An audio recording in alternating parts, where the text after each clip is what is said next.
আসুন আসুন ইঞ্জিনিয়ার সাহেব, আসুন আসুন আসুন। দেখুন এই যে এই পুরো প্লটটা দেখতে পাচ্ছেন না, পুরো প্লটটার উপরে আমি একটা চারতলা বিল্ডিং করব, যেখানে থার্ড ফ্লোরে থাকবে আমার একটা বিশাল বড় গাড়ি পার্কিং এবং ফোর্থ ফ্লোরে থাকবে একটা বিশাল বড় সুইমিং পুল। এবার খরচা কত পড়বে আপনি বলেন? এই পুরো প্লটটা আপনার নামে আছে? না না, এখন আমার নামে নাই, তবে কিনে নেব। টোটাল কত খরচা পড়বে সেটা বলুন, বহুত দিনকার স্বপ্ন আমার।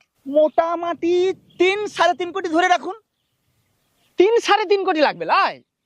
মানে 1 2 3 তিনটা বানাইতে হবে। শুনুন ইঞ্জিনিয়ার সাহেব, ওই টাকাটা আমার রাত 11টা 11:30 নাগাদ চলে আসবে। টাকাটা অনলাইনে আসবে না ক্যাশ আসবে? না না, ক্যাশ আসবে না, ডাইরেক্ট অ্যাকাউন্টে আসবে। ও, কেউ পাঠাবে নাকি? না না, কেউ পাঠাবে না।